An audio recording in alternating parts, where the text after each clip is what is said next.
오늘 연결 상태가 썩 그래도 연결됐습니다.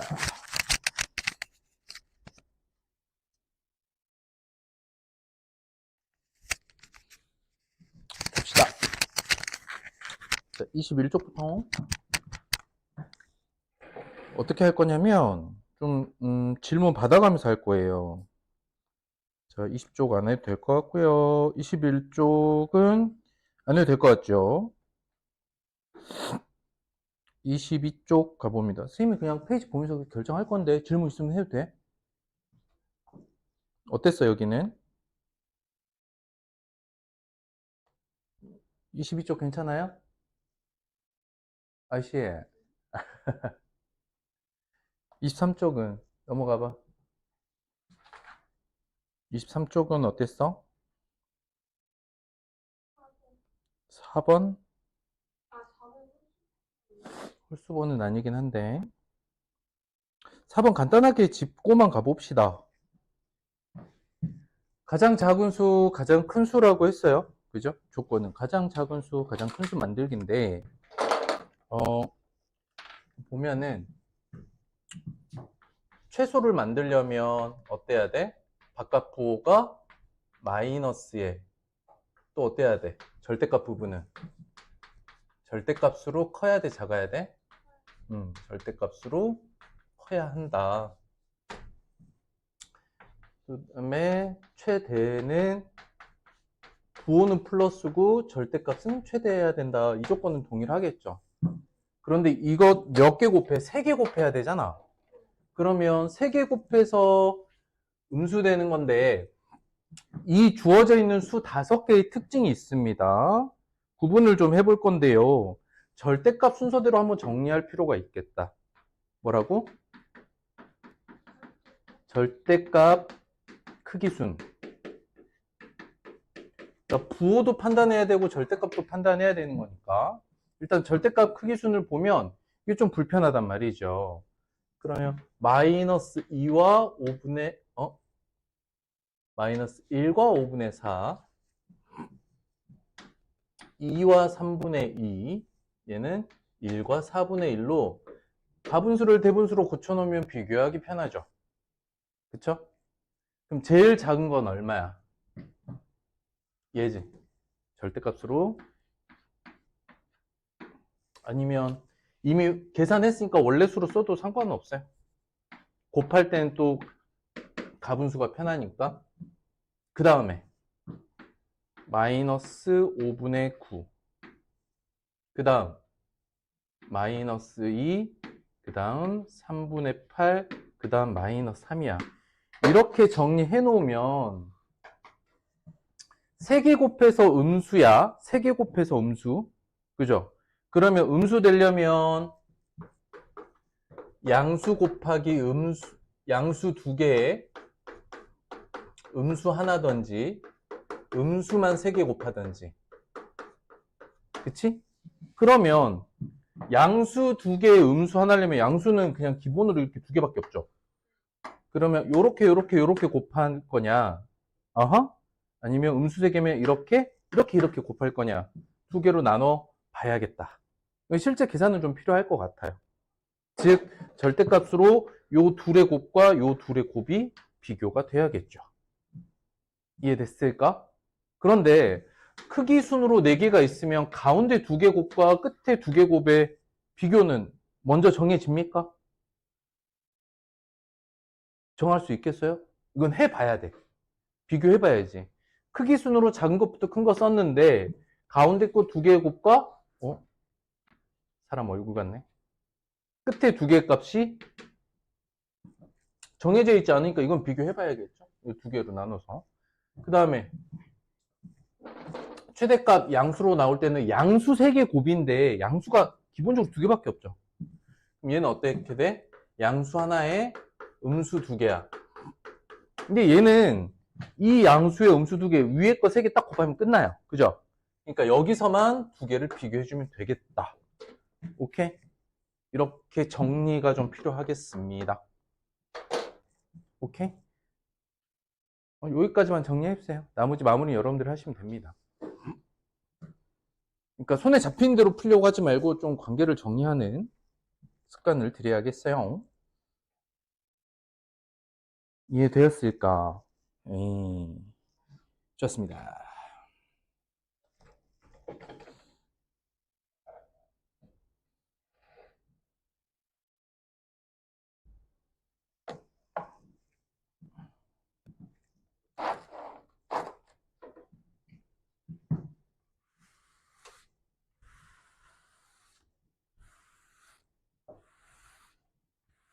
넘어가도 되겠죠? 자, 24쪽 푸는데 좀 불편했던 거 있나요?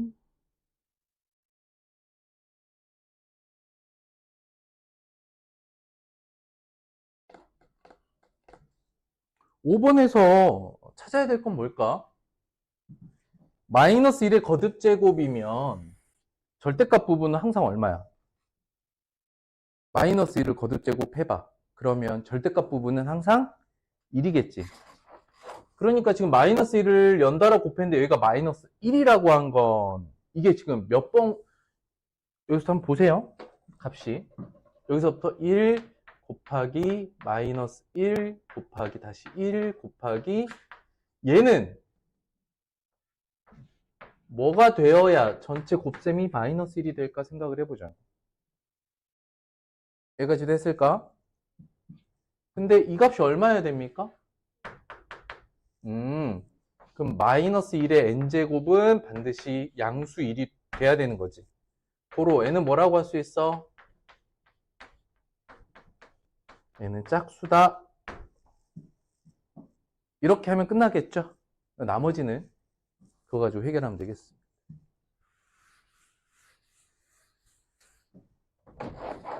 그렇게 복잡한 건 없는 것 같아요, 여기는. 24쪽에. 25쪽은 어땠어요?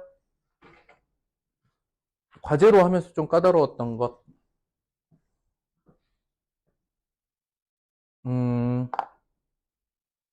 여기서 선생님이 좀 잡아주고 싶은 건 이제 숙제 부분이긴 한데 여기서 어떻게 해야 돼? 이것의 해석을 각각 나눠서 볼 줄 알아야겠습니다. 자, 이거 어떻게 말해요? 이것은 무엇을 말하죠? b가 c보다 큽니다 라는 뜻이에요. 그 다음에 얘는 뭘까요? 곱해서 양수예요. 무슨 뜻이죠? 부호? 그치. 부호 같다. 같다는 뭐야? 부호 같다라는 뜻이고 얘는 곱해서 음수는 부호가 다르다. 이거 써 놓으세요. 반드시. 이게 해석이 되는 거야.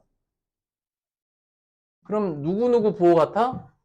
A, B는 부호 같아. 그런데 C만 달라. 그런데 B가 C보다 크대. 이렇게 읽어야지. 이해됐어? 이 해석만 할 수 있으면 되겠습니다. 나머지는 어렵지 않아. 보니까 지금 심화에서 심화라고는 돼 있는데 뭐 당연히 유리수 계산은 좀 복잡한 것들 해낼 수 있어야겠지만 그거 제가 대부분 해석이에요. 이게 무슨 뜻이야? 이런 거죠. 5번 같은 건 마주보고 있는 면 찾는 거 할 수 있겠습니까? 어떻게 한다? 선생님이 설명했던 거 이거는 1-2에서 했었던 건데 6학년 거에서도 했고 여기를 하나의 밑면으로 보면 여기가 다 옆면이죠. 이렇게 4개가. 그럼 B짝꿍이 마주보고 있는 밑면 여기 2와 3분의 1 그러면 마이너스 5분의 4와 마주보고 있는 거는 C가 되겠죠. 그쵸? 자, 이렇게 표시를 좀 해주면 마주보고 있는 면들은 확인이 가능하겠습니다. 어렵지 않게 찾을 거라고 생각해요. 넘어갑시다. 그 다음에 5번에 이제 알겠지만 곱이 1인 관계를 뭐라고 하죠? 역수. 좋았어요. 두 수의 곱이 1이라고 한다. 밑줄 하고 역수 써놓으면 좀 편하겠죠.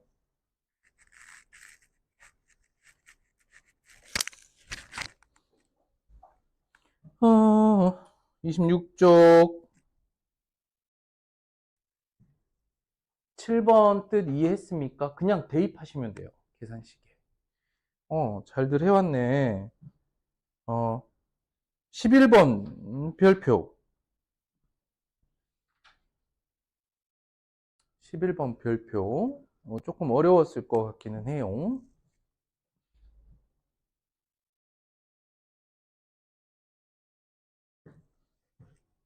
자, 볼까? 7분의 33을 분석을 해보래. 근데 뭘 얘기했냐면, 이렇게 번분수처럼 해석을 하는데, 번분수를 역으로 생각해보라. 뭐 이런 걸 힌트로 주기는 했어. 자, 봐봐. 그러면 7분의 33을 어떻게 해석하라고 했느냐라고 봤더니 이걸 뭐라고 불러? 대분수라고 불러. 자, 봐봐. 이 구조는 대분수 구조야. 뭐라고? 대분수 형태로 바꿔보라라고 했죠. 그쵸? 그러면 4 더하기 일단 7분의 5가 됐어요. 이해됐을까? 그러면 여기가 7분의 5잖아. 여기 이걸 이용하라 그랬죠?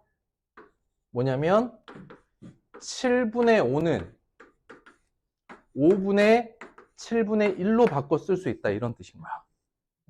이해됐을까? 그러면 여기가 7분의 5라는 이야기는 요 분모만 보면 뭐라는 얘기야? 5분의 7이라는 이야기야. 다시 7분의 5를 이렇게 역수관계로 쓰면 5분의 7이라는 거죠. 다시 그러면 5분의 7을 슝 이게 이제 여기가 5분의 7이야. 잘 보세요. 되겠어? 진짜로? 그럼 얘를 다시 어떻게 바꾸라는 얘기야? 이게 무슨 구조야? 대분수 구조로 바꾸라는 거야. 1 더하기 5분의 2인 거야. 그럼 한 번 더 했죠? 그럼 이번에는 여기가 5분의 2라는 건 뭐의 역수야? 그렇지. 2분의 5의 역수가 자, C 더하기 D분의 1인데 어떻게 됩니까? 2 더하기 2분의 1이랐단 얘기죠.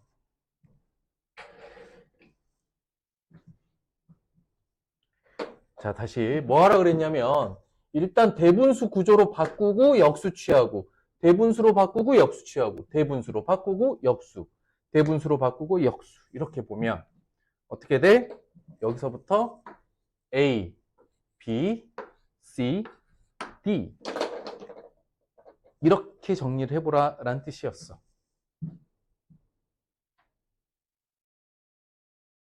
이해됐을까? 조금 뭐 하란 얘기지? 이거 해보란 이야기였던 것 같아.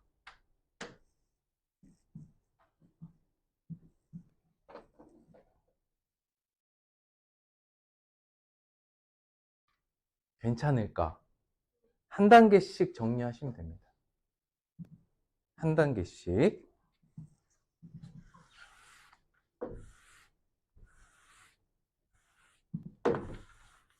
이걸 거꾸로 문자를 이용한 시계 계산으로 넘어오잖아? 그러면 엄청 복잡할 수도 있어. 엄청 복잡할 수 있다고.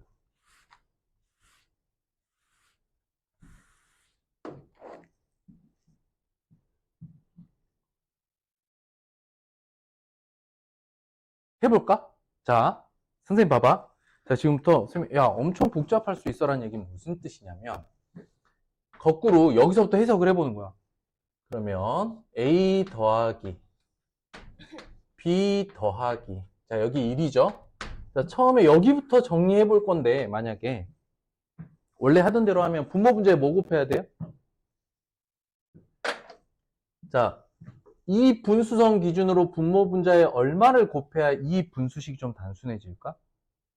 그러면 이 분수로 되어 있는 식을 불편하게 하는 게 D분의 1이지.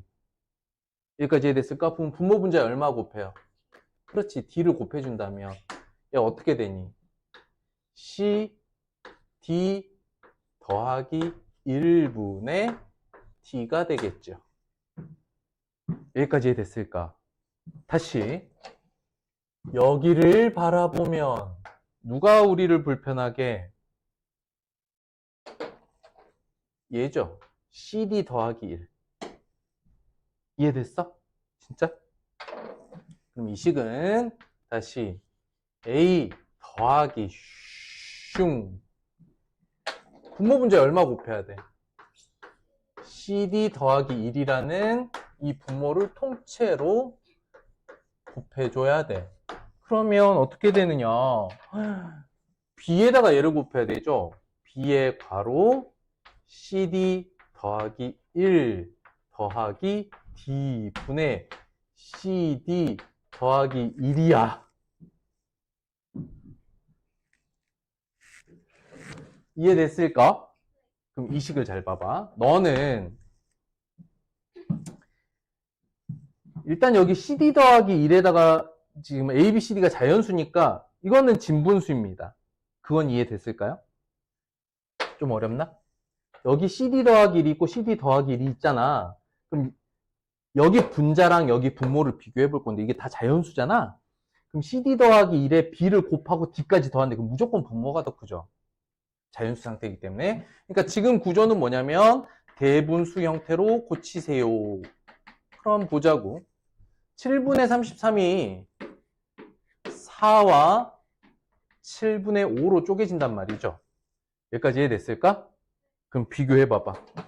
아이고 이제 좀 어려운 게 갑니다. CD 더하기 1이 얼마란 얘기야? 5란 이야기야. 5지. 그냥 이렇게 보면 돼요. 이렇게. 그 다음에 B의 괄호 CD 더하기 1 더하기 D는 7이다. 자, 일단 풀어보고 혹시 만약에 일어날 수 있는 불상사도 이야기를 한번 해볼게요. 한번 봐봐. 그럼 여기서 CD가 얼마니? 4지요? 일단 여기까지밖에 구할 수 없고요. 여기는 이제 여기가 5니까 5B 더하기 D는 7이어야 되는데 자연수잖아. 자연수. 그지? 그럼 B가 반드시 얼마여야 돼? B는 1이어야 하고 D는 얼마여야 돼? 2여야 하고 D가 2니까 C는 얼마가 돼? 2가 되는 거야. 이해됐을까? 여기서 혹시 나타날 수 있는 불상사는 뭐냐면 7분의 5라 그래서 이 값이 7분의 5일 수 없어요. 뭐가 가능해? 14분의 10도 가능하고 또 얼마? 21분의 15도 가능한 거지. 맞지? 그런데 이제 여기에 끼워 맞출 수 있는 A, B, CD가 존재하지 않으면 두 번째 세트인 5, 17이 아니라 10, 14를 봐야겠지만 이제부터 이제 먼 길 가는 거죠. 그 또 안 되면 15, 21일 때도 봐야 되죠. 어때? 식으로 분석하면 좀 많이 복잡해지죠. 그래서 아까처럼 대분수로 고치고 역수관계를 역으로 생각하는 게 더 좋았겠다. 하지만 이 방법이 틀렸습니까? 이 방법이 틀리진 않았어요. 여러분들한테 어렵게 느껴질 수 있는 게 무엇인지 설명을 좀 해보면 우선은 곱해야 될 이 식 자체가 좀 어색하죠. 문자 둘을 곱한 상태로 1까지 더한 이만큼의 괄호들을 처리해 나가는 게 아직은 어색하단 말이야. 틀린 건 아닌데 아직은 이런 걸 많이 다뤄본 적이 없으니까. 그죠? 그럴 수 있습니다. 어쨌든 이것도 방법 중에 하나입니다. 이건 나중에 영상으로 한 번 더 확인해 보세요. 선생님이 이제 중학생 더 넘어서 고등학생이라면 고등학생들이 이와 비슷한 문제를 푼다면 대분수로 처리하게 할 것 같아? 식으로 처리하게 할 것 같아? 아니야. 학년이 올라가도 선생님은 수로 처리하라고 했을 거야. 중요한 건 뭐냐면 우리가 수학 공부 선생님이랑 하는 이유는 궁극적으로 뭐야? 결과적으로는 여러분들한테 수학자가 되라고 하는 겁니까? 수학을 연구하는 수학 연구자가 되라는 거야? 아니지. 우리의 목표는 일단 선생님이랑 공부하는 목표는 뭐야? 문제 풀어서 답 맞추기죠. 문제 풀어서 답 맞추는 수학이니까. 그러니까 문제 해결을 하는 방법이 학년이 올라간다 해서 뭐 고차원으로 변하는 건 아닙니다. 똑같을 거예요. 고등학생한테 이 문제 설명해도 얘들아 이걸 이제 수로 처리하는 방법과 식으로 처리하는 방법이 있는데 선생님 보기에 수로 처리하는 게 좀 더 효율적이야 라고 얘기했을 거라. 이해됐지? 그러니까 뭐 이런 문제를 다루는데 학년이 올라간다고 뭐 더 이런 거 없어요. 응? 넘어가 봅시다. 자, 13번. 일단은 여러분들한테 제시하는 13번 문제 해결 방법은 기본적으로 뭐다? A의 값을 하나를 그냥 정해라. 역수가 나오니까 역수까지 써놓고 생각하라. 이렇게. 이해됐을까? 그 다음 니은을 처리할 때는 1의 절대값이라고 할 수 있죠. 그치? 그래서 분모에만 절대값이 있더라도 그냥 a분의 1 전체 절대값으로 보셔도 됩니다. 여기까지도 오케이? 좋았습니다. 그러면 더 할 건 없네요. 넘어갑니다.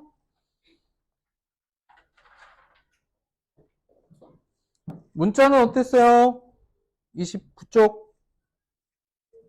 5번. 자, 길이가 A인 기차가 300m인 다리를 완전히 통과한다. 다시 한번 완전히 통과 밑줄. 완전히 통과. 이 상황을 어떻게 인식하라 그랬어? 그림을 그리라 그랬죠? 다리도 그리고 다리의 시작과 끝이 있고 그 앞에 이제 도로가 이렇게 있겠지. 그림 어떻게 그리라 했지? 기차가 있다면 완전히 통과는 머리로 들어가서 엉덩이로 나온다 그랬죠. 그럼 기차가 얼만큼 이동했는지 확인하기 위해서 뭘 그려보라 그랬어? 머리 위에 이렇게 깃발같이 이렇게 표시를 해보라고. 그럼 실제 기차가 이동한 거리는 어떻게 됩니까? 다리 길이에 자신의 길이까지 더한 게 완전히 통과 상태죠. 여기까지 됐을까? 그 다음 아는 정보를 집어넣어 봅시다. 기차의 길이는 300m입니다. 다리는 몰라요. 아니구나. 기차의 길이는 A고 다리의 길이는 300이네요. 그죠? 그 다음 여기 속력이 얼마야? 60km/s. 그랬을 때 물어보는 거 뭐지? 시간이죠. 시간 어떻게 구하지? 속력분의 거리야. 그런데 별표 해줄 게 있습니다. 뭐냐? 5개의 문항이 모두 시간을 뭘로 표현하라 그랬지? 분. 그럼 여기 봐봐. 얘는 300m고 A 미터지. 그런데 지금 얘가 지금 킬로미터와 C를 쓰고 있네? 이해됐을까? 자, 그래서 1단계부터 해봅니다. 1단계. 60km/C를 뭘로 바꿔? 미터, 퍼, 분으로 바꾸는 걸 연습해 봅시다. 어렵지 않아요. 1시간은 몇 분? 60분. 그러니 요걸 지우고 일단 뭘 할 건지를 미리 써놓은 거야. 자, 60km를 뭘로 바꿔야 돼요? 킬로미터를 뭘로 바꿔야 돼? 미터로 하려면 공 몇 개 붙이지? 3개 붙이죠. 그러므로 얘는 뭐라고 할 수 있어? 1000m per 분이라고 바꿀 수 있겠죠. 그러니 시속과 킬로미터를 쓰는 단위를 분과 미터를 쓰는 단위로 바꾸어 주셔야 돼요. 여기까지 1번 1단계 끝났고 그 다음에 이제 시간을 하면 돼. 두 번째는 이제 속력분의 거리니까 어떻게 됩니까? 속력이 1000이죠? 1000분의 거리는 어떻게 되지? A 더하기 300 하고 끝납니다. 여기서 여러분들이 빨간색 들고 체크해야 될 게 이거였어. 여기는 시속 킬로미터인데 봐봐.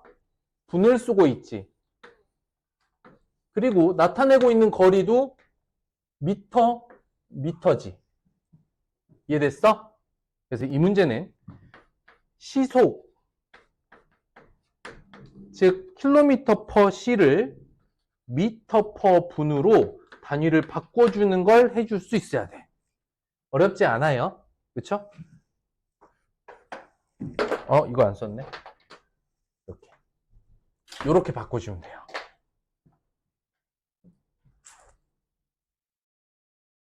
이해됐을까? 네, 좋았습니다. 이 문제는 단위를 바꿔주는 걸 잘해주시면 괜찮겠어요. 이제 괜찮아? 그러니까 전체적으로 보면 상황도 이해해야 되고 단위가 다르다는 것도 이해해서 단위 바꾸는 것까지 해주셔야 되죠.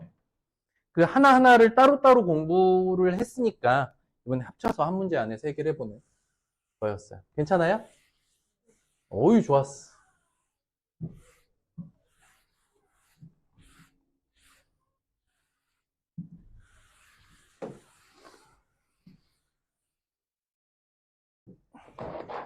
조금만 더 하고 싶까? 29쪽에 더 없어요? 좋았어요. 3번 잘했어? 오.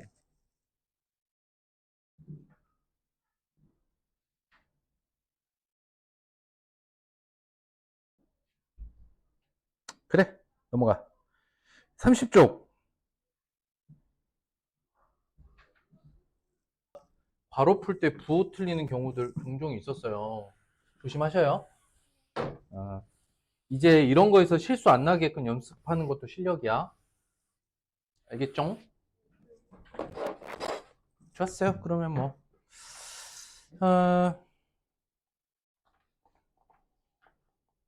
자, 5번. 5번은 절대 하지 말아야 될 게 있어. 얘가 등식인가요? 아닌가요? 등식이 아니죠.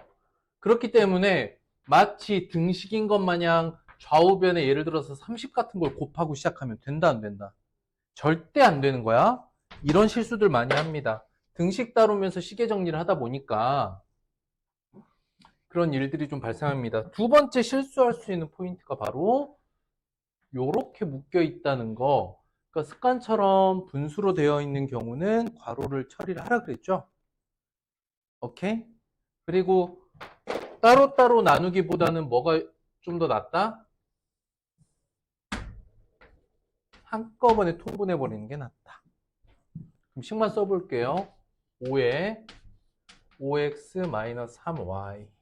그 다음 조심해야 될 게 마이너스가 앞에 있어. 그러니까 마이너스 3하고 3x-y 한 번에 하려고 하지 마세요.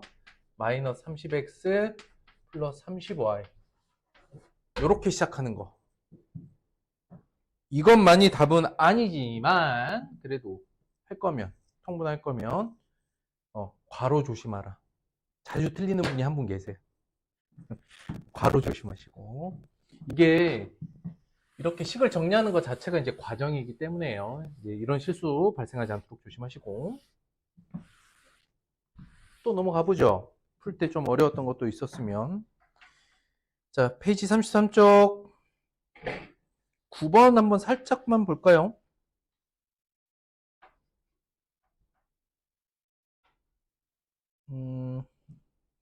7번. 7번은 뭐 하란 얘기죠?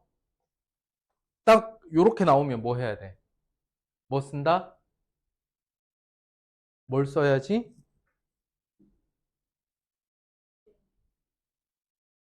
비례 배분? 우리 비례식 나오면 뭐 써?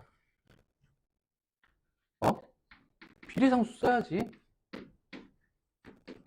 요렇게 쓰고 요걸로 대입하셔서 정리하셔야 돼요. 당연하게도.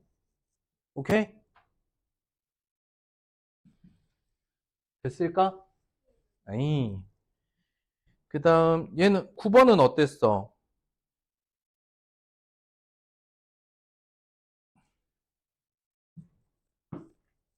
(9번은) 어땠을까? 괜찮을까? x장 겹쳐 놓을 때 생기는 전체 도형의 넓이를 x를 사용하여 나타냈어요.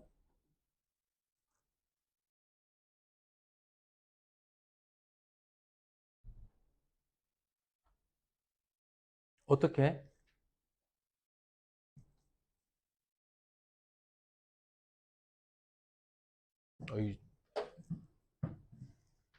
큰 거가 몇 장 들어간다고? 이게 몇 장? X장 있는데 이게 한 번 겹치면 두 개인데 하나로 겹치니까 하나만큼 빼줘야 되겠지, 넓이에서.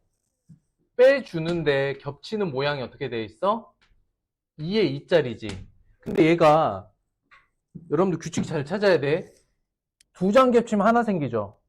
세 장 겹치면 두 개 생기고 네 장 겹치면 세 개가 생겨. 고로 X장을 겹쳐 놓으면 이 빼줘야 될 이 정사각형 몇 개? X-1 개를 빼줘야겠지. 이 정도만 인식하시면 식 정리는 간단하겠습니다. 오케이. 그림으로 이렇게 그리시면 돼요. 했다는 거야, 둘 다? 잘했네. 오, 이제 이 정도쯤이야 뭐 금방 하나 보네요. 자, 좋았습니다. 1차 방정식 쪽 넘어가죠. 어땠어요? 35쪽은? 여기까지 35, 37쪽까지 아니었나? 그치? 맞아. 35쪽 어땠어요? 괜찮아요? 오유, 36쪽.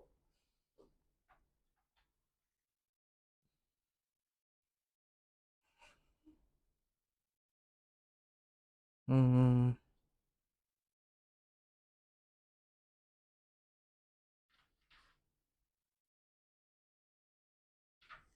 5번 어때요? 이렇게 빼고 넣어. 이렇게 빼고 넣어. 이렇게 빼고 넣어. 하나씩 계산해봐야죠, 뭐. 이해됐죠? 하나씩 올라가셔야 됩니다. 됐네요. 자, 37쪽은 어땠나요?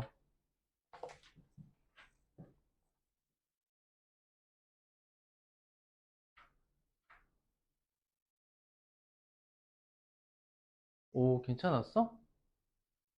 좀 어려웠던 문제 없어?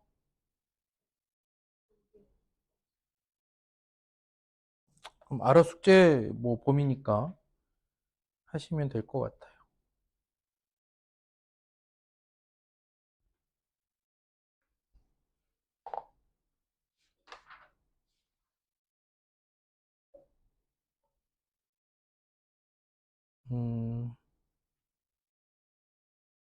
뭘 좀 해볼까?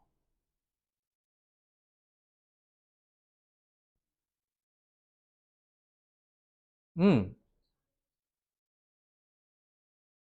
오, 그래, 그래, 그래. 11번? 다음에 둘레를 나타내라고 합니다.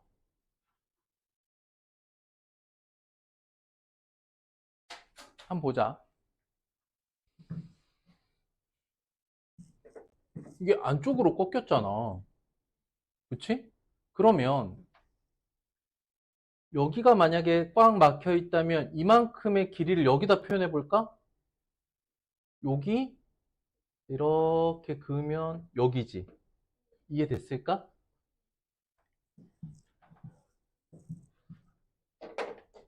그런데 이 안쪽에 구부려진 부분에서 지금 선생님이 빨간색으로 그리는 부분은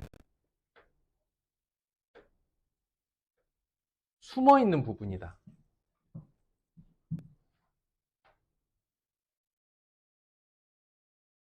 이해됐을까?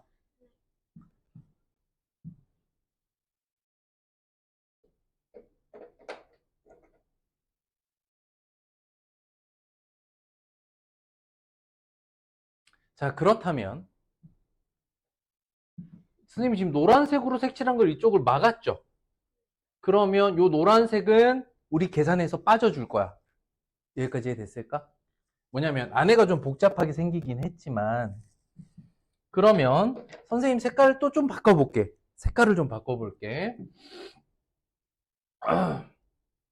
여기를 좀 이렇게 바꿔보자.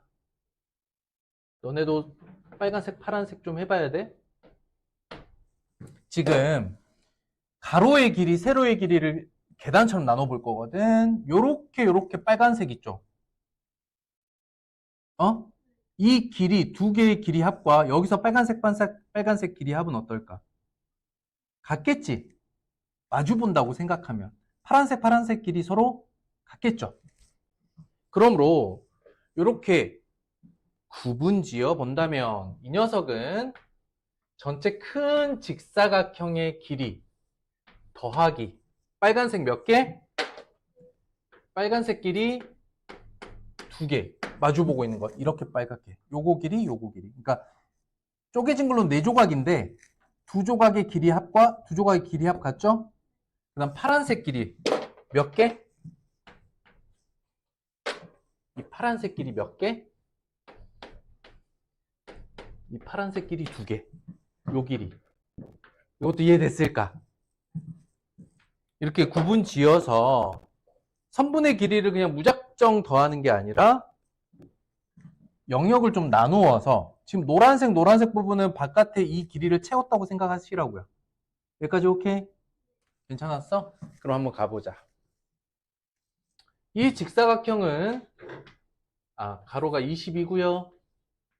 세로는 4x 플러스 1이야. 이거 두 개 더하는 건 어렵지 않습니다. 4x 더하기 21. 오케이?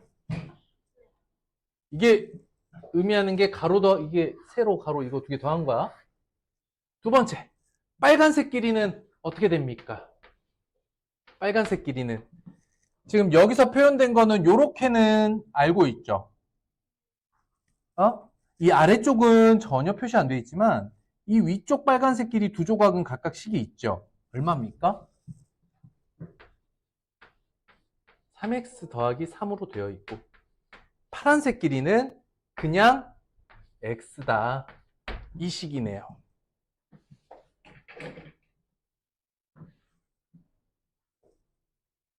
이거 이해됐을까? 좀 빨간색, 파란색 이게 하셔야 돼요. 여러분들이 직접 문제 풀 때도 하셔야 됩니다. 그런 연습 많이 하셔야 돼요. 특히 선생님이 도형할 때 빨강, 파랑 많이 했잖아. 그거야. 정리하면 되겠죠. 이제 8x 더하기 42 더하기 6x 더하기 6 더하기 2x다. 8, 6, 2 더하니까 16x 더하기 42에 6, 48.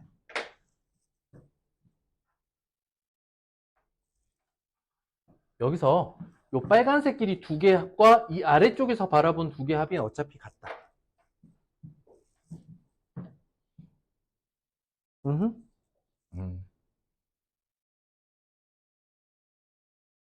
이해됐어, 진짜? 확실해? 좋았습니다.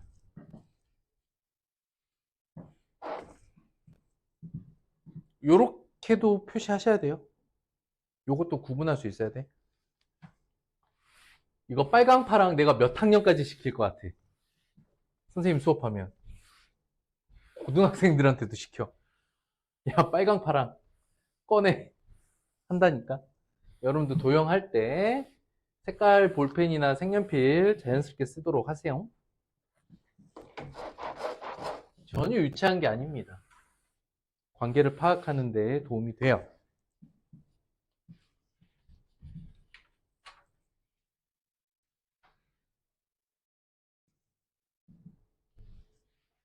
넘어갑시다. 자, 조금 더 가보죠. 이제 일제방정식 활용 선생님이 여기를 이번 숙제에서 빼드린 건 여러분들이 가장 어려워하는 영역이잖아요. 그래서 이번 주 숙제는 43초까지예요. 알겠죠? 이번 주 숙제는 43초까지예요. 근데 앞에 건 선생님이 좀 절반 이상 이렇게 같이 해줬으니까 이번 활용이 이제 여러분들한테 어찌 보면 가장 큰 숙제일 것 같은데 1단계 활용은 뭐 어렵진 않아요. 그냥 홀수번, 짝수번으로 할 수도 있고 한번 봅시다. 1의 자리 숫자 사이에 두 자리 자연수가 있어. 이 자연수의 10의 자리 숫자와 1의 자리 숫자를 바꾸어서 빼면 뭐 어렵지 않죠? 1의 자리 숫자를 알아요. 10의 자리 숫자는 x야. 그런데 얘를 어떻게 바꿨어? 자리를 바꿨어. 그런데 바꾼 수를 뺐대. 첫 번째 수의 크기를 어떻게 나타내요? 10의 자리가 x면 어떻게 표현해? 그렇지. 10x 더하기 49. 여기는 40 더하기 x가 되겠죠. 원래 수의 크기는. 근데 빼서 36 뭐 이렇게 자릿수 문제는 이렇게 해결하실 수 있겠습니다. 어렵지 않죠? 해왔던 것들이니까요. 정리됐어요? 뭐 어렵지 않습니다.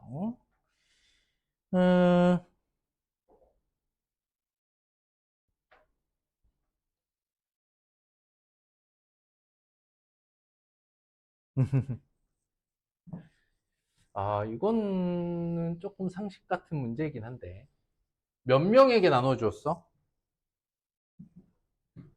6명한테 나눠주었죠. 그쵸?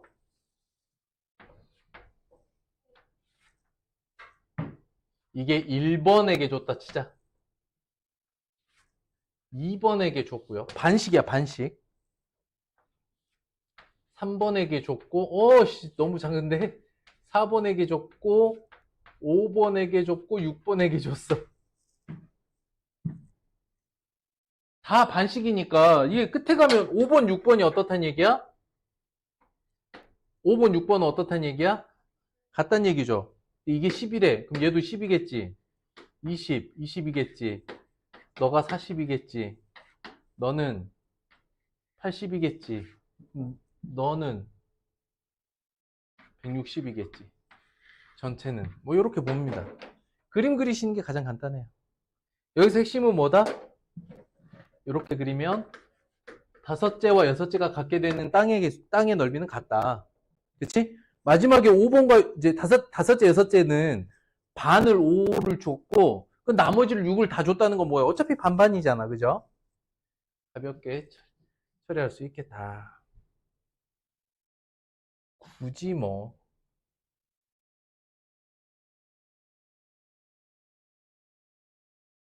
자, 이걸 식으로 표현해 볼게요, 이제. 봐봐. 몇째까지 있어?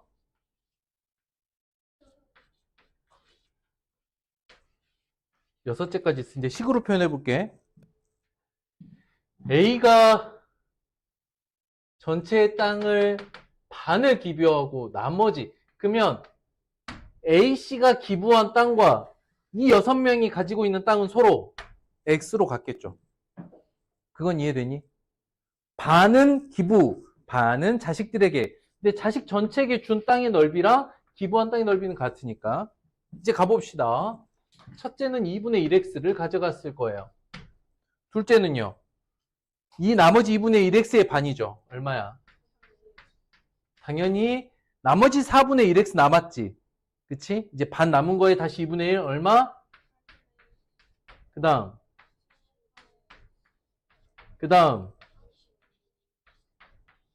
근데 여섯째가 32분의 1x 가져갔는데 이게 얼마다?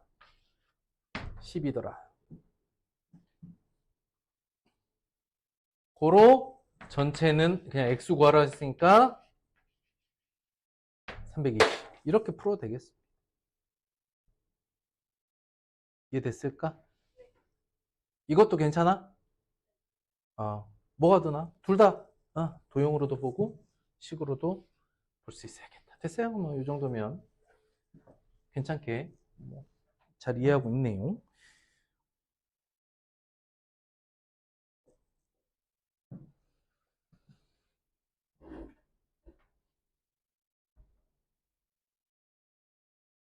자, 5번은 어떤 세 자리 자연수가 있는데 이번엔 세 자리 자연수야.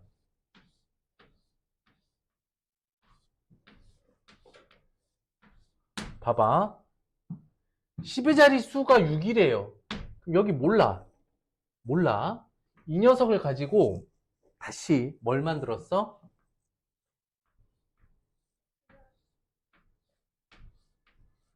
문자로 써보면 모르는 수가 100의 자리, 10의 자리, 100의 자리, 10의 자리 이렇게 돼 있죠.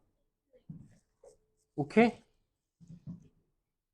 일단 여기서 여러분들이 조금 불편할 수 있는 건 뭐냐면 지금 모르는 미지수가 몇 개 있는 거야? 2개 있는 거지. 일단 미지수 개수에 대한 이야기를 해볼게. 일단 첫 번째, 처음 관계 파악할 때는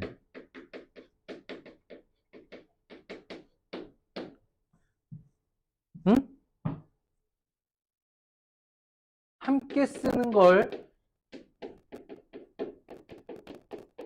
두려워하지 마세요. 일단 시작할 때 문자를 미지수를 2개 쓰는 거를 너무 두려워하지 마세요. 일단 써봐요. 써놓고 처음에 미지수가 하나가 아닌데 어떡하지? 괜찮아. 함께 써놓고 식을 정리하면서 하나가 되는지를 관찰하시면 되겠습니다. 오케이? 근데 뭐라 그랬냐면 이 수에서 이 수를 뺐더니 420이다 이런 얘기죠. 그쵸? 자리수 한번 맞춰 써봅시다. 어떻게 됩니까? 100x 더하기 60 더하기 y죠. 빼기 얘는 어떻게 돼? 10x 더하기 y죠. 이렇게 미지수 2개 쓰는 걸 두려워하지 말고 써보세요. 그랬더니 어떤 일이 생겨? 괄호를 풀면 y끼리 빠지지. 바로 이런 거야. 처음 관계를 정리할 때는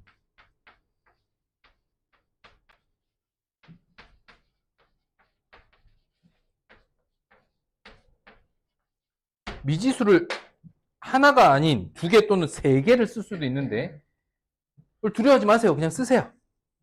원래 처음에 우리 문자식 배울 때 뭐 A도 쓰고 B도 쓰고 C도 쓰고 X도 쓰고 Y도 썼잖아.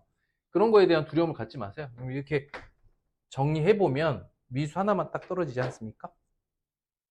그죠? 나머지 여러분들 몫입니다.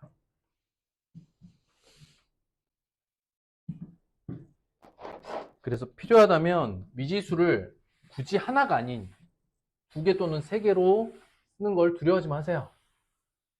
그리고 미리 예고해 드리는데 우리가 보게 되는 다음 형태의 방정식에서 미지수 2개짜리 방정식을 쓸 겁니다. 그러니까 여러분들이 수학을 공부해 나갈수록 미지수의 개수가 늘어나게 돼 있거든요. 뭐 미지수를 굳이 하나로만 써야 된다라는 그 뭐 강박이라고 하면 좀 그렇고 그런 편견을 버리세요. 뭐 2개 쓸 수 있습니다. 대신 이제 정리하는 과정에서 미지수 하나를 남기면 되는 거야. 또 뭐가 있을까? 나이 얘기는 됐고. 자, 가격 얘기 한번 해볼까? 원가, 정가, 판매가 이렇게 있다 그랬지. 우리가 물건 판매 문제에 나오면 어떻게 생각하라고? 원가, 정가, 판매가 순으로 관계를 확인하라고 했어요. 무슨 얘기냐?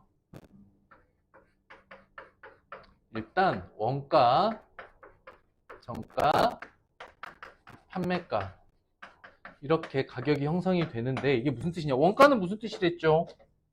원가가 뭐예요? 이건 재료값이야. 재료 사오는 값. 정가는 뭐지? 처음에 팔기로 한 가격이야. 첫 번째 가격. 근데 그게 뭐 어떠한 이유로 가격이 변동이 된 거야. 그치? 가격이 어떠한 이유로 바뀌게 된 거야. 그러니까 최종적으로 팔기로 한 가격이 있는 거지. 예를 들어서 봐봐. 수박을 5,000원에 사왔어. 수박 장사하는데 수박밭에 가가지고 농부한테 5,000원에 사왔어. 우리 동네 와서 10,000원에 팔려고 했어.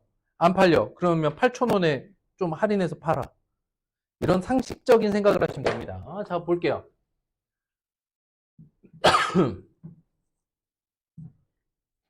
그런데 판매 가격을 구하라라고 했죠. 원가는 모르는데 원가 20% 이익을 붙여서 정가를 정하고 300원을 할인했대. 그랬을 때 추가로 이제 이익은 어떻게 됩니까? 최종적인 이익은? 이익은 어떻게 돼요? 여기서 이익을 어떻게 계산할까? 너네 생각해봐.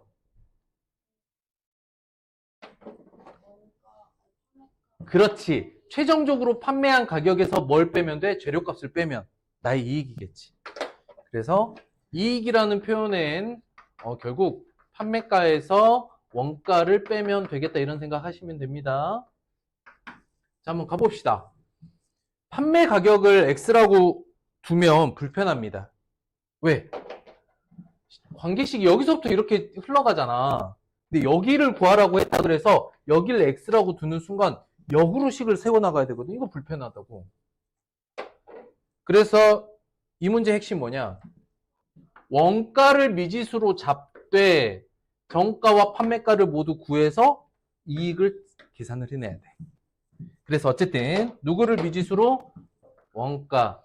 그 다음에 이제 여러분들 20%를 더하여라는 건 비율로서 0.2만큼 더한 거죠. 그러면 정가는 1.2x가 되겠죠. 이것도 할 수 있겠어요? 이렇게 20% 이익을 붙였다라고 하면 1.2x로 쓰는 거 가능해요? 좋습니다. 근데 다시 300원을 더 깎았대. 그럼 1.2x 마이너스 300이죠. 해보자. 그러면 1.2x에서 300원을 뺀 판매가는 300원의 이익을 가지게 됐어요. 이익은 어떻게 된다고? 그러면 이익을 어떻게 또 이거 판매가네? 이거 판매가에서 처음에 원가를 뺐더니 이게 얼마다 다시? 300원이다. 식 나왔죠? 그러면 대략 선생님 그냥 해볼게요. 0.2x는 600이니까 x는 얼마냐면 3000이야. 이해됐어? 그럼 답은 3000일까요? 판매 가격은 얼마입니까? 답은 얼마일까요? 아까 여기다 계산해놨잖아요. 이익이 300원이라고. 답은 어떻게 돼? 3,300원. 이것도 이해됐어? 우리 가격 문제 이제 명확합니까? 훌륭한 학생들이야. 아우 훌륭해.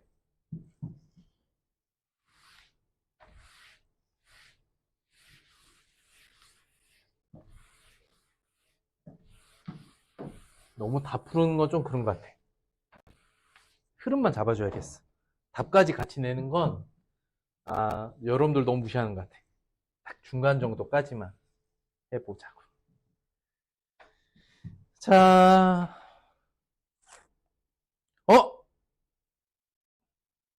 사람수 증가 감소. 한번 읽어봅시다. 8번. 자원봉사자 수는 여자, 남자로 작년에 비해서 여자, 남자. 올해 여자. 이거 상황이 말이야. 한번 보자. 여자, 남자, 그리고 관계를 정리할 때는 작년과 올해를 비교하니까 근데 여기 전체도 들어가네.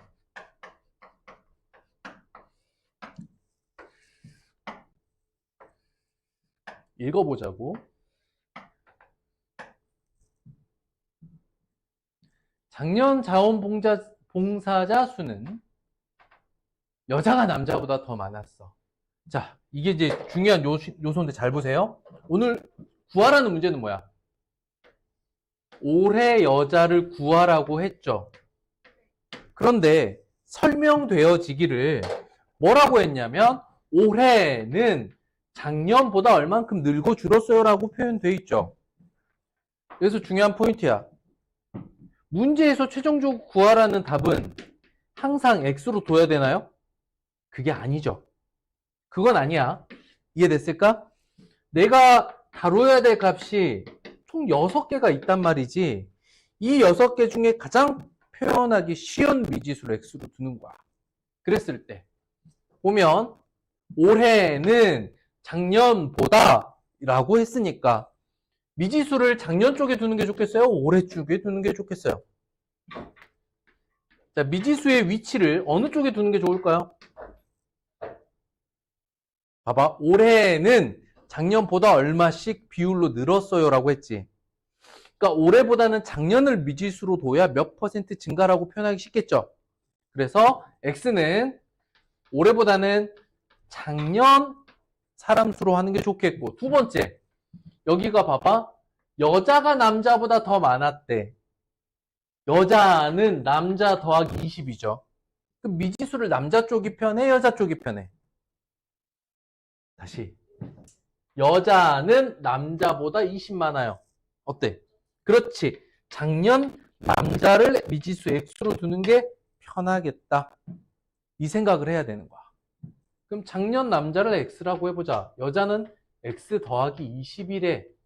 좋았습니다.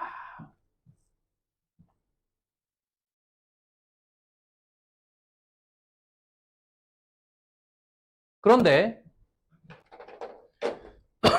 여자는 몇 퍼센트 증가? 여자는 몇 퍼센트 증가? 30% 증가했고요. 남자는 12% 감소했습니다. 그래서 전체적으로 462명이 되었대요. 이해됐어? 그럼 식은 어디서 나와? 올해 여자 더하기 올해 남자는 462명입니다. 이렇게 나오겠죠. 증가 감소 표현할 수 있습니까? 그럼 어떻게 돼? 1 더하기 100분의 30에 x 더하기 20. 이게 이제 올해 여자거든. 그리고 여기서 비율로 주는 거 조심해. 이건 12% 감소니까 100분의 12만큼 줄었는데 x야. 그랬더니 462명이더라. 여기까지 됐을까? 이게 최종적인 식이어야 되겠습니다. 그러면 이제 마지막으로 가장 실수를 많이 하는 게 x라는 인원이 얼마 나오겠죠? 이게 답이야? 아니지? 뭐 해야 돼? x를 구한 다음에 x 더하기 20 하고 다시 30% 늘리는 이 계산이 이루어져서 올해 여학생을 찾아야 되겠다. 이해됐어요? 그러면 언제나 x는 최종적으로 구해야 될 값만 가능한가? 아니고 언제나 식을 최대한 간단하게 표현할 수 있도록 미지수를 잘 잡아주셔야 되는데 이유는 올해는 작년보다 늘었다고 했으니까 작년 쪽을 미지수로 둬야 올해를 표현하기 쉽습니다. 그 다음에 여자는 남자보다 뭐 많다라고 했으니까 여자가 아닌 남자 쪽을 미지수로 둬야 식을 표현하기 더 쉽겠죠. 이해됐을까? 어이구. 그래서 몇 개의 방에는 15명씩 들어가야 해. 13명씩 들어간 방과 15명씩 들어간 방의 수는 2대 3이야. 그랬을 때 전체 학생 수를 구하세요. 상황을 한번 보죠. 그러니까 이 상황이 두 가지가 있는데 방의 개수가 있잖아. 두 가지로 나뉘는 거야. 뭐냐면 여기에 1번 상황 13명씩 들어가면 어떻게 되죠? 끝에 가서 12명이 남아. 그래서 두 번째 이 12명을 집어넣어서 몇 명짜리?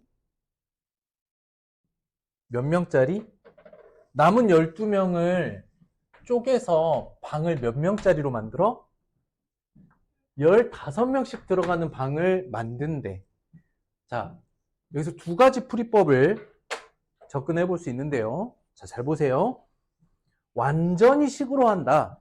자, 솔루션 1번. 이거 완전히 식으로 가보자. 라고 한다면, 방의 수의 비가 2대 3이래.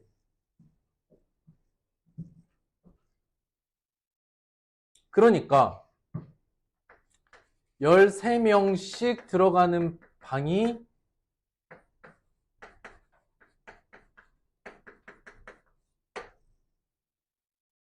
2대 15명 들어가는 방이 3이래.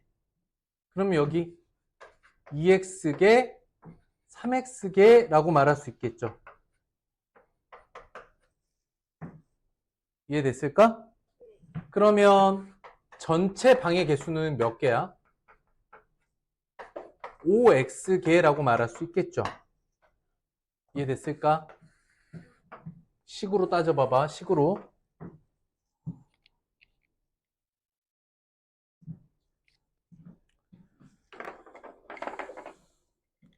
폴더가 왜 이렇게 다 터지지?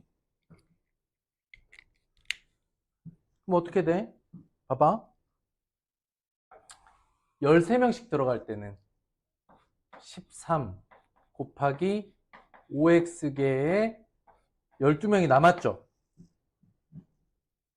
이것은 13명씩 2x개의 방에 들어가고 15명씩 3x개의 방에 들어간 것과 같다. 이해됐어? 아, 진짜로? 이게 처음에 있었던 일이고, 이게 그래서 조정을 해준 거죠. 선생님이, 야, 너네 남은 애들 들어가.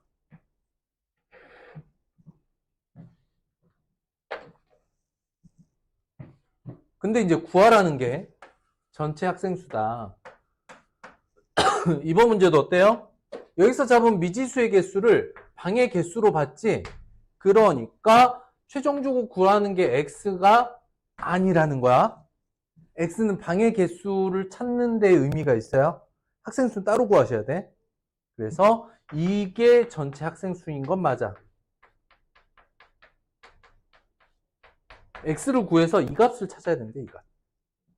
어쨌든 방정식을 풀어내면 65x 더하기 12는 26x 더하기 45x야. 그러니까 이게 이제 71이죠. 71. 예. 그러니까 이항해주면 6x는 12가 되므로 x가 2예요. 이게 의미하는 게 뭐냐면 방의 개수를 각각 구하는 값이야.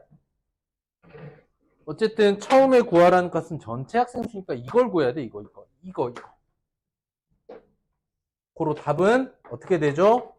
130 더하기 12에서 142명이 돼야 돼. 여기까지 됐을까? 자, 이제 지울 거야.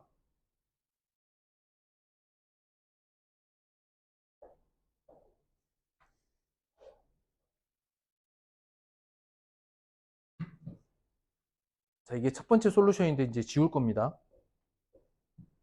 아! 요 구석에다가 풀어보자. 두 번째 뭐냐면 상황을 좀 글로써 이해를 해보자고. 생각해봐. 너네가 그 상황이 들어왔다고 생각해봐. 방 배정했는데 방 밖에 지금 복도에 몇 명 서 있어? 12명이 서 있지. 그러니까 12명한테 어떻게 명령을 내려? 2명씩 한 방으로 들어가 라고 얘기를 했겠지. 13명짜리 방이 15명이 됐다는 건 2명씩 짝지어서 이렇게 방에 넣어준 거죠. 그럼 몇 개 조가 나와요? 6개 조가 나오죠. 맞아? 그러니까 여기서 말하는 건 뭐지? 15명이 채워진 방이 몇 개? 2명씩 6방 들어갔잖아. 15명으로 변한 방이 몇 개? 6개야, 방이. 그러면 13명짜리 방은 몇 개였을까? 2대 3이래요. 방의 개수가 2대 3이래. 4개였겠죠? 맞아요? 그러므로 방의 개수는 총 몇 개야, 어차피?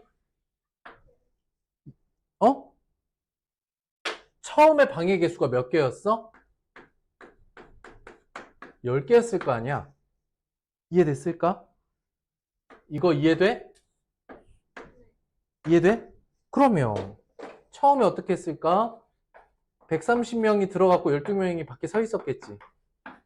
이렇게 끝내버릴 수도 있는 거야. 자, 여기에 방정식 세웠습니까? 안 세웠죠? 식 없이도 풀었죠? 뭘로? 상황으로 문제를 해결했던 거야, 상황. 글을 읽으면서 생각해보자는 거야. 이건 어때? 이렇게 푸는 건 할만해? 괜찮아? 좋았습니다.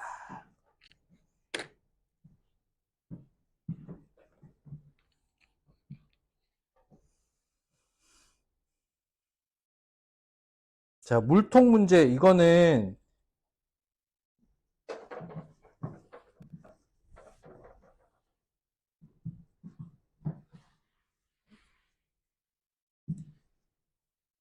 이거 이걸로 좀 이거 닦고.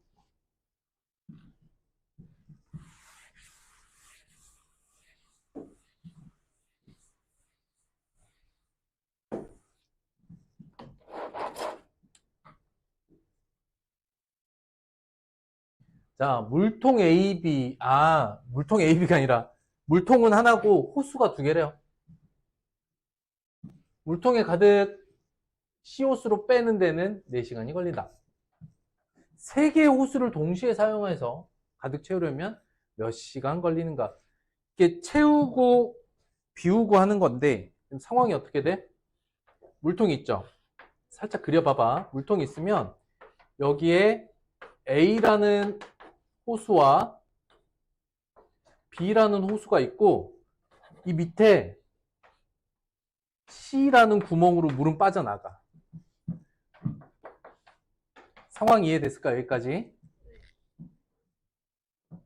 여기서 중요한 것. 가득 채우는데 3시간, 6시간이야. 누가 더 많이씩 나와? A가 더 많이씩 나오죠. 더 빨리 채우니까 이 생각을 해야 돼. 그러면 단위값 어떻게 잡아야 돼? 여기서 이제 단위값 잘 잡아야 돼. 단위값을 뭘로 잡아야 돼? 언제나 1시간에 얼마씩 나오는가? A는 얼마씩? A는 3시간에 가득 채운다는 건 1시간이면 얼마씩 채운다는 얘기야? 그렇지. B는 얼마씩? 6분의 1씩 채워. 그치? 그런데 C는 어떻게 돼? 4분의 1씩 채우는 게 아니라 빼죠. 그랬을 때 X시간이니까 어떻게 됩니까? 식 세우면. 여러분들 세울 수 있겠죠? 1시간에 요만큼씩 채우고 뺀다. 식 세울 수 있겠죠?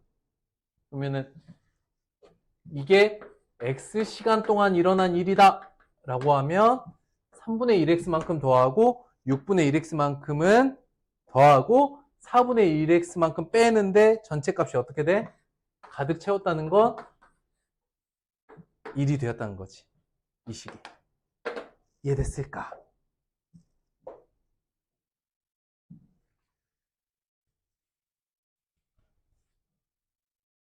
이게 뭐 이런 문제랑 비슷합니다. 밑에 잠깐 써놓으세요. 이 형태 문제는 뭐랑 비슷하더라? 공장에서 물건 만들기.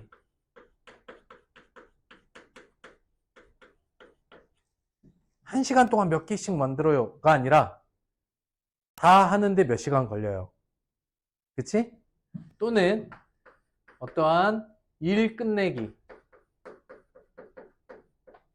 예를 들어서 나무를 베는데 A라는 사람은 4시간, B라는 사람은 10시간 뭐 이렇게 걸린다 라고 하는 일들. 그때 언제나 단위값을 다시 잡아줘야 된다. 뭘 기준으로? 단위시간. 이게 1시간이든 1일이든 1분이든 단위시간당 해내느냐. 이런 문제는 언제나 뭘 기준으로 잡아야 돼? 그렇지. 단위 시간당 하는 단위값 조정이 필요하다. 단위값을 다시 잡으셔야 돼요. 알겠죠? 좋았습니다. 안 까먹고 잘하고 있습니다.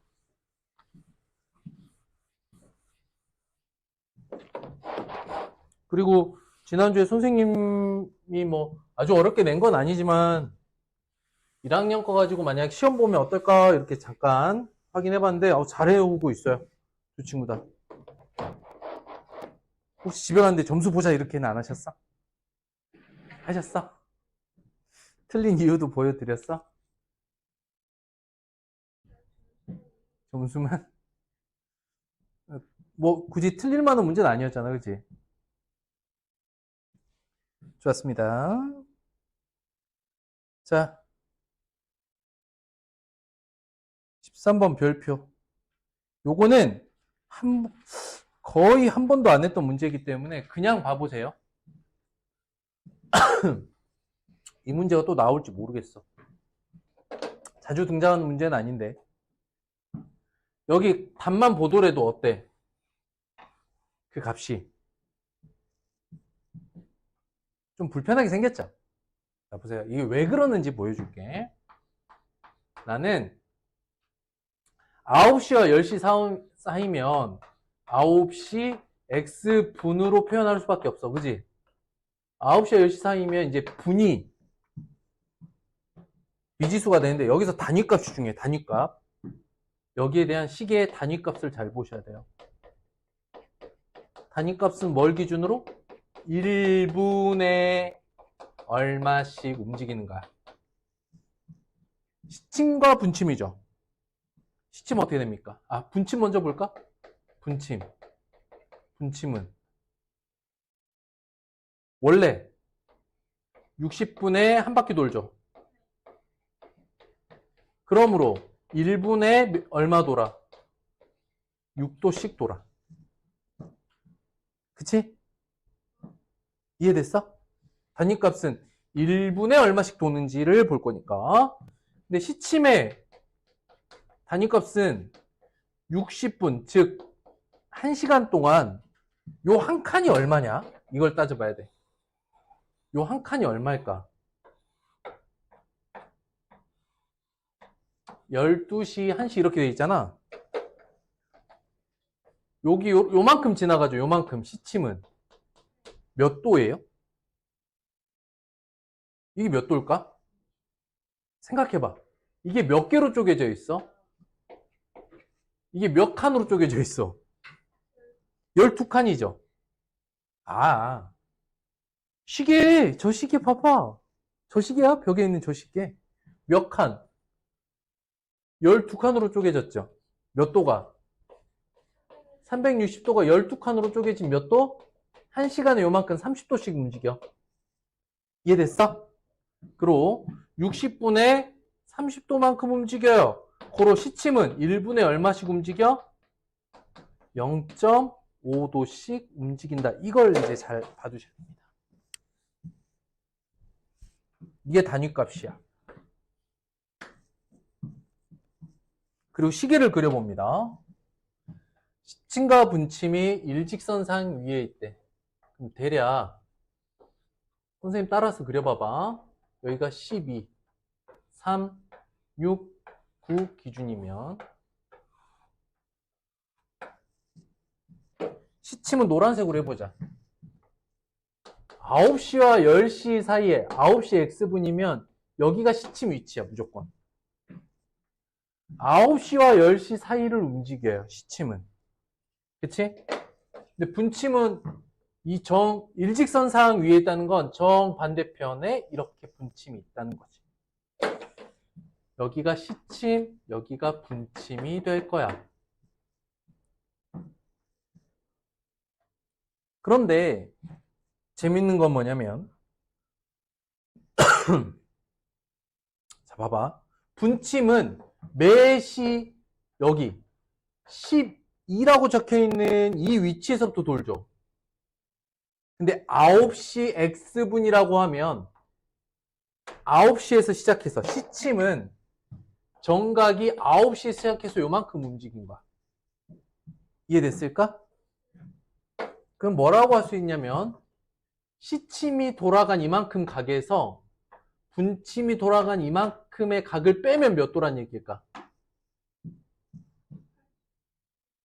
그치, 180도죠. 시침각.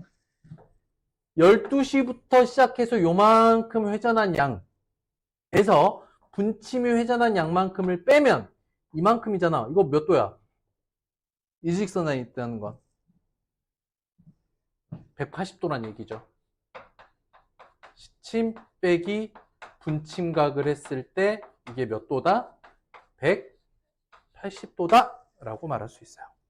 그럼 시침이 움직인 각의 크기만큼 알아봅시다. 근데 봐봐. 9시 X분이잖아. 그치? 시침이 0.5씩 조금씩 움직이는 건 맞는데 여기서부터 움직이는 게 아니라 9시 이 자리에서부터 움직이죠. 어? 그럼 이만큼 미리 돌았네?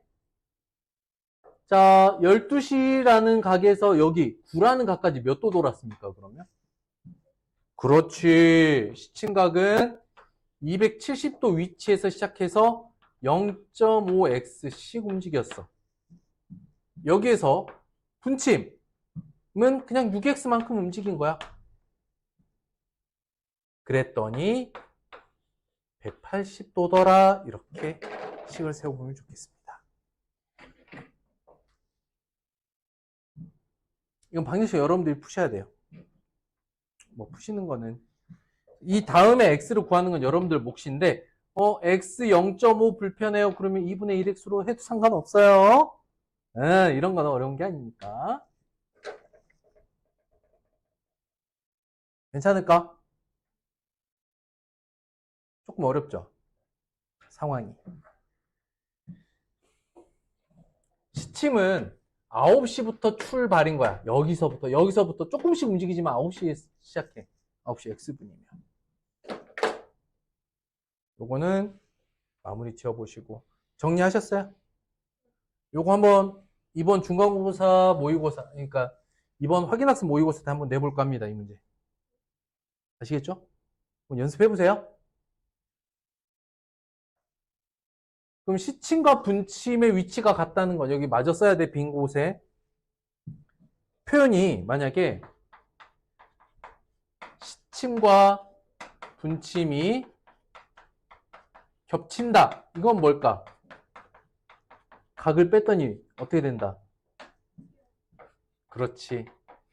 시침각에서 분침각을 뺐더니 몇 도더라? 0도더라. 또는 시침과 분침이 90도를 이룬다. 그러면 시침 빼기 분침이 몇 도? 이게 90도일 수도 있고, 또는 분침에서 시침을 뺐을 때 90도일 수도 있죠.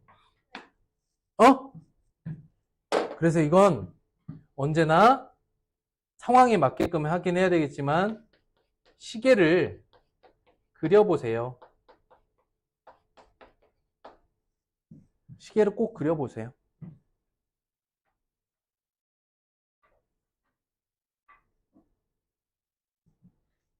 요게 이제 1학년 1학기 심화 과정을 좀 하다 보면 나오는 좀 대표적인 문제 중에 하나일 수 있습니다. 이 한번 풀어본다고 쉽게 해결되는 건 아니지만 연습 삼아서 설명해 드렸으니 마무리 지어보고 한번 모의고사 때 한번 살펴보죠. 자, 이제 속력시간 거리 문제인데 이 10문제 있거든요. 선생님이 농도 문제는 좀 뭐 9번, 10번은 푸는 사람만 정리해 드릴게요. 뭐가 있을까? 좀 글이 긴 거 한번 보자. 4번 문제. X킬로미터 떨어진 이모에게 반찬을 가져다 드리는데 어머니 심부름으로 우체국과 약국에 들렸고 갈 때 시속 3, 우체국에 30분, 약국에서 10분, 1시간 있다가 집으로 쉬지 않고 걸어다니 총 4시간 걸렸어. 이게 무슨 말일까? 상황이 어떻게 돼? 집이 있는데 가다가 뭐뭐 들렸어? 뭐뭐 들렸어? 우체국 들렸고 약국 들렸어. 그 다음에 이모 집에 도착했어.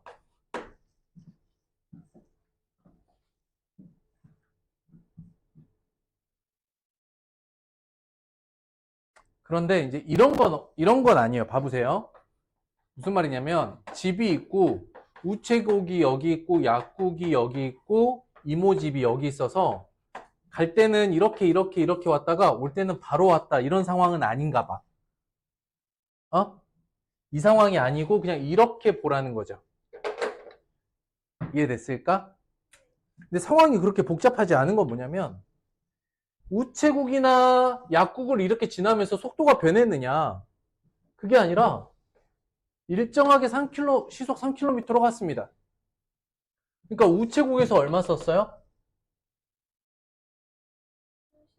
30분. 우리는 이제 봐봐. 시속 킬로미터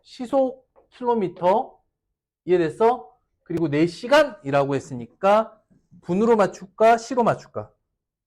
그렇지, 시로 맞추는 게 낫겠죠. 우체국은 30분이니까 2분의 1시간. 약국에서는 6분의 1시간.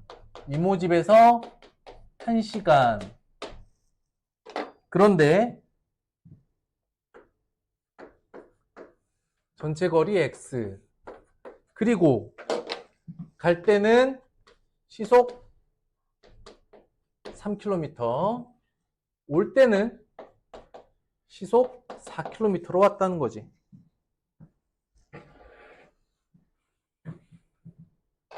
여기서 중요한 게 아까 뭐라 그랬어? 우체국이나 약국을 들리면서 속도가 변했어요?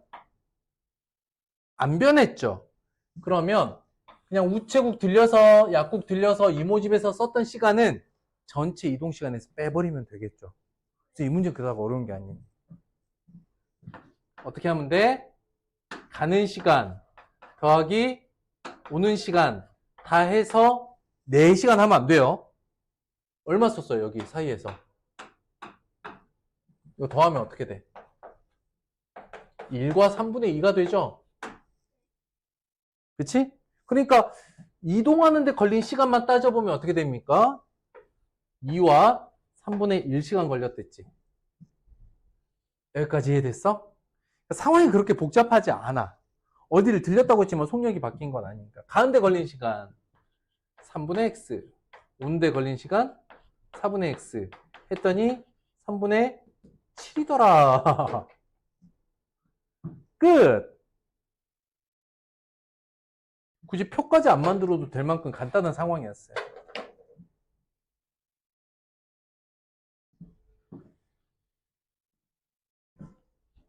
그 거속식 문제는 여러분들 몫으로 좀 남겨놓을게요. 알겠죠? 이건 연습하셔야 돼요.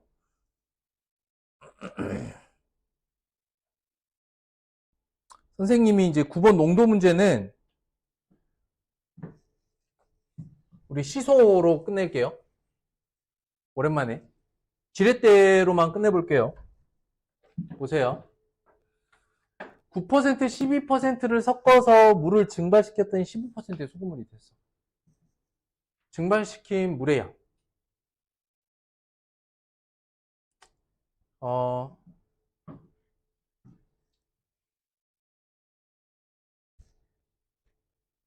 너네한테는 이거를 그걸로 풀면 어렵겠구나. 아, 그래도 그냥 한번 볼래? 미안하다. 0%는 위로 올라가고 9%는 200, 12%는 120, X 했더니 결과가 15%, 320 마이너스 X가 됐어.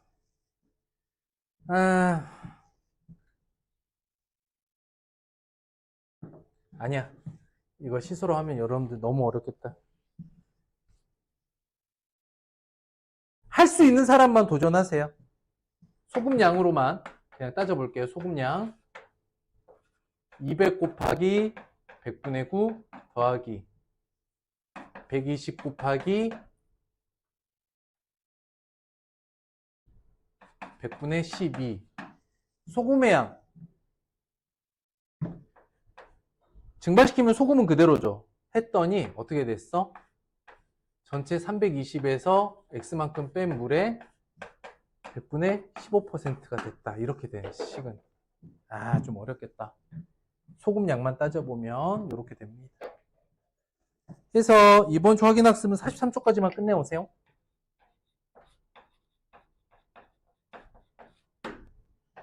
이번 주 확인학습. 그리고 다음 주 수업 시간은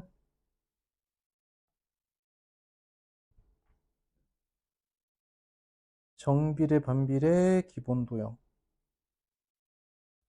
61쪽. 다음 주는 61쪽까지 홀수봐.